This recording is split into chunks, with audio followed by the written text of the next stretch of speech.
Assalamu alaikum dear students. My name is Mubashra Manzoor. Welcome to my class where we are going to study computer sciences of grade 12.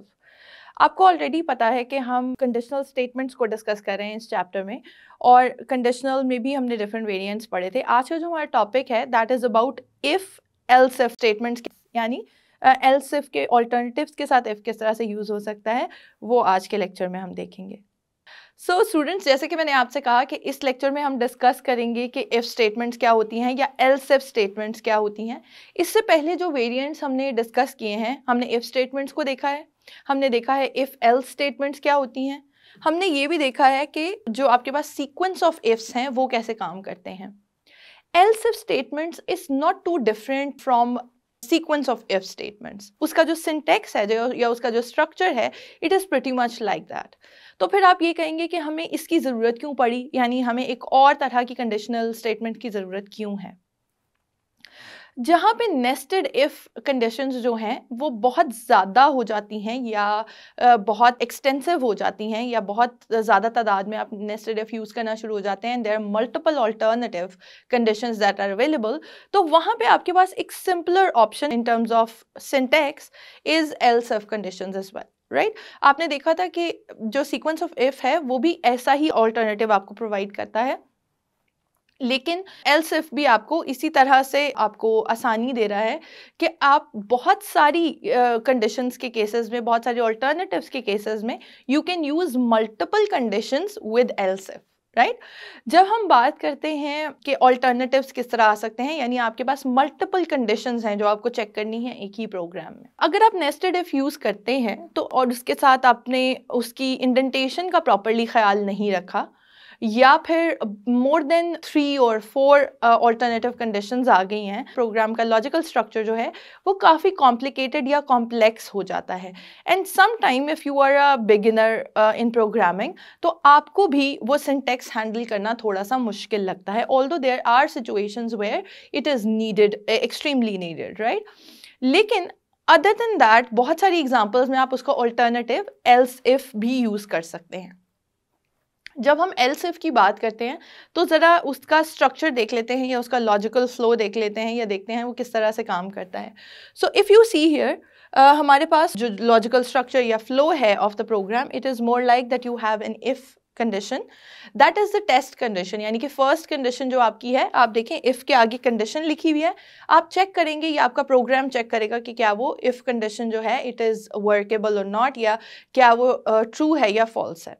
If that is true तो उससे नीचे आप देखें आगे तो multiple else if की conditions लिखी हुई हैं, यानी कि एल्स है और उसके अंदर एक कंडीशन है, और फिर उसके नीचे आप देखें तो एक और एल्स है और उसके साथ कंडीशन है अप टिल n कंडीशंस. यानी कि जितनी भी कंडीशंस आपके पास हैं वो सारी की सारी आप चेक करेंगे वन बाय वन, या आपका प्रोग्राम चेक करेगा वन बाय वन. अब होगा क्या, फ्लो किस तरह से काम करेगा कि अगर तो आपकी टेस्ट कंडीशन यानी कि फर्स्ट कंडीशन ही ट्रू हो गई है तो इसका मतलब है कि the program does not have to execute the rest of the program, और it does not need to check all the other conditions. It will only execute the program written under if condition, और it will only execute the program और statements और the compound statements written inside the if scope. ठीक है, if scope के अंदर जितनी भी statements और जितनी भी कंपाउंड स्टेटमेंट्स लिखी होंगी उन्हीं को आपका प्रोग्राम एग्जीक्यूट करेगा.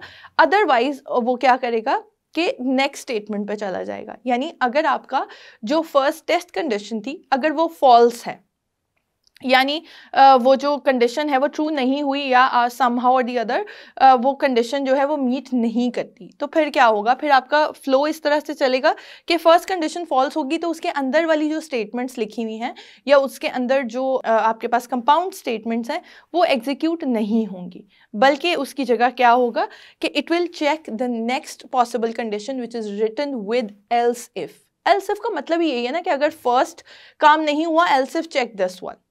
एल्स पे जाने के बजाय there are multiple conditions in between. If else के केस में क्या होता था कि आपके पास सिर्फ 2 ही ऑल्टरनेटिव्स हैं, एक वो वाला केस जिसमें आपकी कंडीशन ट्रू है, एक वो जिसमें आपकी कंडीशन फॉल्स है. लेकिन यहाँ पे आपने मल्टीपल कंडीशंस दे दी हैं before you check the false, right, या before you check the else. ठीक है, इसका मतलब ये हुआ कि आपका जो प्रोग्राम है it will go through the next condition and check if that condition is true. अगर वो कंडीशन ट्रू है तो जो उसके साथ एसोसिएटेड स्टेटमेंट्स हैं या उसके साथ एसोसिएटेड जो आपकी कंपाउंड स्टेटमेंट्स हैं उनको वो प्रोग्राम जो है वो रन करना शुरू करेगा। जब वो प्रोग्राम रन एग्जीक्यूट हो जाएगा it will even then check the next condition. अगर वो कंडीशन फिर भी फॉल्स है तो वो क्या करेगा, rest of the program skip कर देगा और एल्स पे चला जाएगा, एल्स को भी स्किप कर देगा क्योंकि कंडीशन कोई एक ऐसा अल्टरनेटिव है जो ट्रू हो गया है।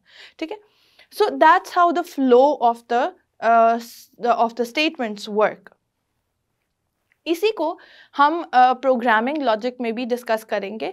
Let's go towards the board examples and we see कि हम इसको प्रोग्राम्स में किस तरह से लिख सकते हैं। We'll take one example and we'll take another example जो हम पहले से कर चुके हैं किसी और कंडीशन के साथ और उसको यहाँ पे इम्प्लीमेंट करने की कोशिश करेंगे विद एल्स इफ स्टेटमेंट्स। ठीक है, so let's go towards the board. So students, अब देखते हैं कि इसी जो एल्स इफ की कंडीशन है उसको किस तरह से हम इम्प्लीमेंट कर सकते हैं। आपको याद होगा इससे पहले हमने सीक्वेंसेस ऑफ इफ में एक प्रोग्राम किया था छोटा सा जिसमें हमने देखा था कि क्या नंबर नेगेटिव है या पॉजिटिव है या ज़ीरो है। सेम प्रोग्राम को ज़रा हम रेप्लिकेट करते हैं with else if condition. So if we have to do that, what I need to do is that I have to introduce a variable by a variable नाम, उसको कोई भी आप नाम दे सकते हैं। Then I will ask the user to enter a number, और ये चीज़ें जो हैं आई थिंक ये आपकी बहुत सारी प्रैक्टिस में आ गई हैं। This is something you can write even without telling me कि हम उस यूज़र को कहेंगे कि एंटर योर नंबर। उसके बाद आई हैव टू प्लेस के वो नंबर, एक प्लेस होल्डर देना है जहाँ पे वो अपना नंबर जो है वो प्लेस कर सकता है। उसके अलावा वो चीज़ हम दे सकते हैं स्कैनएफ से भी। या तो मैं नंबर को पहले से डिफ़ाइन कर देती या फिर मैं स्कैनएफ का फंक्शन यूज़ कर लेती। यहाँ पे मैं स्कैनएफ यूज़ कर रही हूँ, सो मुझे प्लेस होल्डर या ऑप्शनल वेरिएबल देने की ज़रूरत नहीं है। स्कैनएफ के थ्रू हम क्या कर सकते हैं, इफ़ यू रिमेंबर लास्ट जो चैप्टर था उसमें हमने डिटेल में डिस्कस किया कि हम आईओ को किस तरह से डिस्कस करते हैं। अब मैं क्या करूँगी कि मैं उसे कहूँगी कि वो नंबर जो है वो प्लेस कर दें इनटू डी। ठीक है, और उसके बाद मैंने क्या करना है, मैंने उसको बताना है कि ये नंबर कहाँ पे प्लेस करना है या ये जो वैल्यू आपने कलेक्ट की है फ्रॉम द यूज़र उसे कहाँ प्लेस करना है। अगर आप देखें तो यहाँ पे मैं कैरेक्टर एक एंड प्लेस करूँगी। ये एंड जो है वो that is different from logical and. I think ये आपको बात क्लियर है। ये इसलिए प्लेस किया जाता है यहाँ पे कि जो एड्रेस है नंबर वेरिएबल का वहाँ पे जाके वो वैल्यू स्टोर कर दे जहाँ पे जो आपने यूज़र से गेट की है। यानी कि आपको कंपाइलर वो वैल्यू कलेक्ट करेगा जो यूज़र एंटर करेगा और फिर उसे कहाँ लेके जाएगा, उस एड्रेस पे। That is why this single and operator is used कि it is use for the address of number variable. जहाँ पे भी मेमोरी में लोकेटेड है वहाँ पे जाके उसकी वैल्यू जो है वो प्लेस कर दी जाए। And then we will say कि इफ़ जो फर्स्ट टेस्ट कंडीशन है वो है कि अगर आपका नंबर ज़ीरो हो तो। ठीक है, तो हम कहते हैं कि नंबर जो है मेरा वो इक्वल टू ज़ीरो है। अगर आप अपनी बुक में देखें तो उसमें शायद पहले आपका ग्रेटर नंबर को चेक किया होगा, यानी पॉजिटिव नंबर को पहले चेक किया होगा, फिर आपकी जो है नेगेटिव नंबर को चेक किया होगा और फिर ज़ीरो को चेक किया होगा। तो it can be done either ways. ठीक है ना, यानी आप किसी भी तरीके से लॉजिक डेवलप कर सकते हैं अपने प्रोग्राम की। And that's the most important point और that's the most interesting point in it कि आपको चीज़ें याद रखने की ज़रूरत नहीं है बल्कि आपको लॉजिकली उनको अंडरस्टैंड करने की ज़रूरत है। And you can make your own logic. ठीक है, अच्छा, अब मैं उसे कहूँगी कि क्या करवाना है। अगर तो वो नंबर ज़ीरो है तो आप कहें कि number is zero, the number you have entered is zero, the number entered is zero. इसी तरह इसके बाद क्योंकि मेरे पास ऑल्टरनेटिव कंडीशंस हैं, now I can give else if. So I will से एल्स इफ, इसके साथ मैं एक और कंडीशन दे दूंगी, यानी कि एल्स इफ में भी मैं एक कंडीशन दूंगी विच विल बी कि if my number is greater than zero. अगर ग्रेटर देन ज़ीरो हो तो क्या कर सकते हैं कि हम कहेंगे कि ये नंबर जो है वो पॉजिटिव है, बिकॉज ऑब्वियसली अगर आप ग्रेटर देन है तो इसका मतलब कि वो पॉजिटिव हुआ। Number entered is positive. उसके बाद अब मेरे पास इसके अलावा कोई ऑल्टरनेटिव नहीं है, मेरे पास लास्ट ऑल्टरनेटिव ये है कि वो नंबर नेगेटिव होगा। इन एनी केस अगर वो जीरो नहीं है, वो पॉजिटिव नहीं है, इसका मतलब ये है कि मेरे पास कोई और ऑल्टरनेटिव कंडीशंस नहीं है, यानी मेरे पास सिर्फ या तो ये कंडीशन थी कि नंबर जो है वो जीरो था, इन एनी केस वो नंबर जो है वो नेगेटिव ही होगा, इसके अलावा कोई पॉसिबिलिटी मेरे पास एग्जिस्ट नहीं करती। तो आई से कि एल्स, अब मुझे कंडीशन देने की ज़रूरत नहीं है, ऑल्दो मैं यहाँ पे भी एल्स इफ यूज़ कर सकती हूँ और से कह सकती हूँ कि अगर नंबर लेस देन ज़ीरो है तो क्या करे, उसे कह दे कि वो नेगेटिव है। लेकिन else is more than sufficient over here, हम कह सकते हैं कि जब कुछ भी ना हो तो इसका मतलब है कि दैट नंबर, जब the other two conditions are false, it means that the number is negative. So इसका मतलब ये है कि वो ऑल्टरनेटिवली सारी की सारी कंडीशंस को चेक करेगा one by one, and it will skip the part where the condition is false and it will check the other condition. अगर फर्स्ट कंडीशन ही ट्रू हो जाती है तो वो दरम्यान वाला सारा प्रोग्राम जो है वो स्किप कर देगा और टर्मिनेट कर जाएगा, या out of the scope of if, या जो प्रोग्राम है मेन से बाहर चला जाएगा, एग्जिट कर जाएगा। लेकिन अगर मेरे पास फर्स्ट कंडीशन फॉल्स है, then it will only check the second condition. तब वो चेक करेगा कि क्या नेक्स्ट कंडीशन जो है, नेक्स्ट ऑल्टरनेटिव केस जो है वो ट्रू है या फॉल्स है। उसके बाद भी वो अगला केस चेक नहीं करेगा अगर वो ट्रू हो जाता है तो, ठीक है, it will exit the program, ठीक, क्योंकि at a time it will only check one condition. That's the difference between switch and else if condition. अच्छा, इसको अब मैं एग्जीक्यूट कराती हूँ इस प्रोग्राम को, तो लेट्स सी कि हमें किस तरह के रिजल्ट्स मिलते हैं। I will say compile and run and it will ask me to again save the program. I have saved it, तो उसने मुझे कहा कि आपका जो प्रोग्राम है it is compiling, it has zero errors, zero जो है warnings, which means that I can now enter my number. So what if I enter my number as -6? तो it says कि number is negative, ठीक है। इसी तरह let's execute it one more time and enter 0. अब मैं इसमें 0 enter करती हूँ तो मेरे पास क्या आ गया, the number you have entered is 0, ठीक है। इसी तरह से अगर मैं इसमें कोई पॉजिटिव नंबर ऐड करूं तो मेरे पास रिजल्ट्स जो हैं वो पॉजिटिव ही आएंगे। Let's do another kind of example with the same procedure. अब मैं आपसे ये कहूं, बहुत ही इंटरेस्टिंग कर लेते हैं इस प्रोग्राम को, कि मैं आपसे ये कहूं कि एक ऐसी फैसिलिटी है जहाँ पे बहुत जो कम लोग हैं दे आर अलाउड इनसाइड, और हर एक के पास एक अपना सीक्रेट कोड जो है वो अवेलेबल है। 3 या 4 लोग ऐसे हैं जो कि अलाउड हैं इनटू दैट फैसिलिटी, और उनके पास अपने अपने कोड्स हैं। एक का कोड है 1011, एक का है 1012, एक का 1013, एक का 1014, ठीक है। सिर्फ और सिर्फ यही ऐसे आपके पास नंबर्स हैं जो अगर किसी के पास हों तो तभी आपका जो कंडीशन है वो ट्रू होनी चाहिए। तो क्या हम इसको एल्स इफ से कर सकते हैं या नहीं कर सकते? बिल्कुल कर सकते हैं। हम देखते हैं कि हमारे पास अगर नंबर जो है एग्जैक्टली इक्वल है या नहीं है। इसी प्रोग्राम को आपने याद रखना है, इसको हम ऑल्टरनेट कंडीशन से भी करेंगे, लेकिन लेट्स सी कि यहाँ पे हम इसको किस तरह से कर सकते हैं। सो मैंने आपसे कहा मेरे पास एक नंबर है जो कि यूज़र एंटर करेगा। अगेन मैं उसको कह सकती हूँ पासकोड फॉर एग्जाम्पल, क्योंकि we are making it little bit interesting. तो हम कहते हैं एक नंबर है पासकोड, आप अपने जो यूज़र है उसे कहते हैं अपना पासकोड एंटर करें। उसे पासकोड एंटर किया तो आपके पास पहली कंडीशन है कि क्या वो पासकोड जो है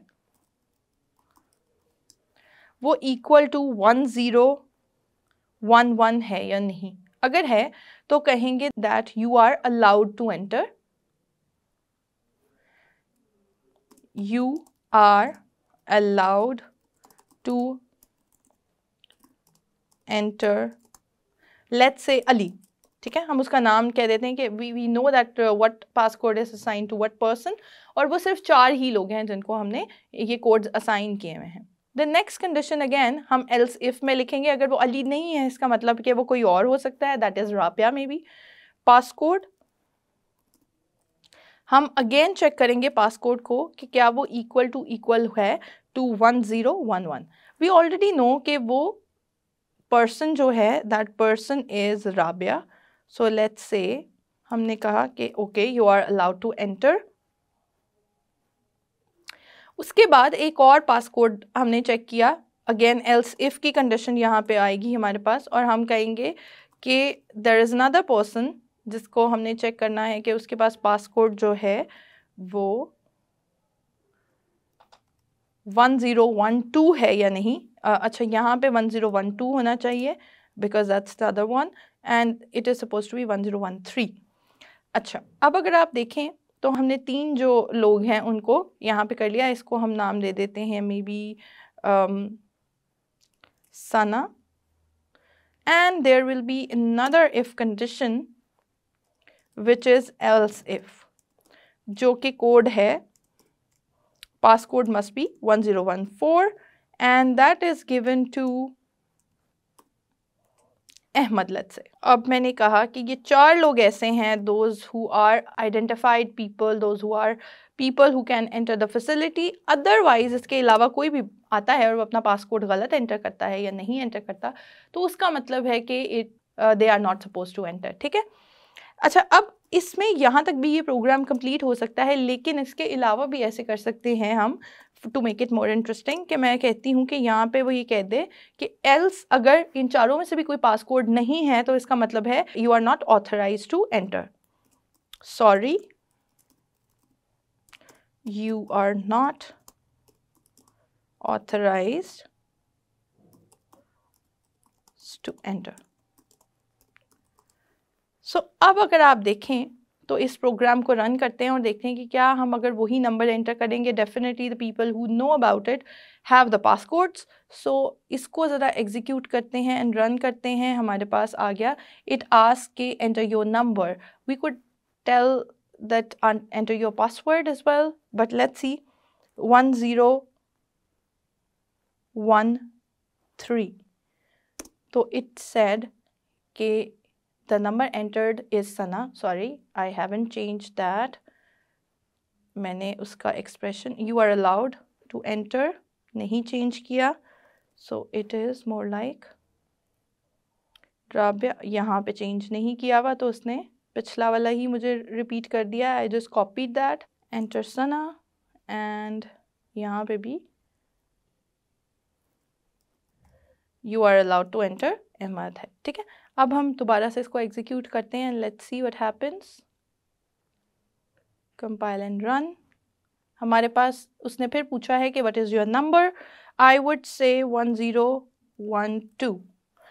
तो उसने मुझे कहा कि you are allowed to enter Rabia. ठीक है. It identified me and it allowed me to enter. ठीक है. इसी तरह अगर मैं कोई और यूनिक सा कोड जो है एंटर कर देती हूँ क्योंकि I am not the authorised person तो क्या होगा. मैं कहती हूँ माई नंबर इज़ 110. तो क्योंकि वो नंबर कोई नहीं था इट सेड कि sorry you are not authorised to enter. ठीक है. इस तरह से अगर आप देखें तो आप बहुत ही इंटरेस्टिंग सिनेरियोज के साथ अपने प्रोग्राम जो है वो रन कर सकते हैं. It will be fun and it will be interesting as well. आप अपने फ्रेंड्स के साथ इस तरह के कुछ जो हैं कोडिंग के जो छोटे छोटे से कॉन्सेप्ट्स हैं वो डिस्कस कर सकते हैं. You can make small programs yourself. इसी तरह अगर मैं फॉर एग्जांपल एक और हम देख लेते हैं कि अगर एक दफ़ा और इसे एग्जीक्यूट करें एंड आई वुड गिव 1014 तो it will tell me कि you are allowed to enter Ahmad. So that is how else if conditions work, that they check alternative conditions and they actually execute the program which are associated with them or the statements that are associated with them. So I hope students आपको आज का lecture समझ में आ गया होगा. In coming lectures we'll also discuss how to use operators with conditional statements. So until then, Allah Hafiz.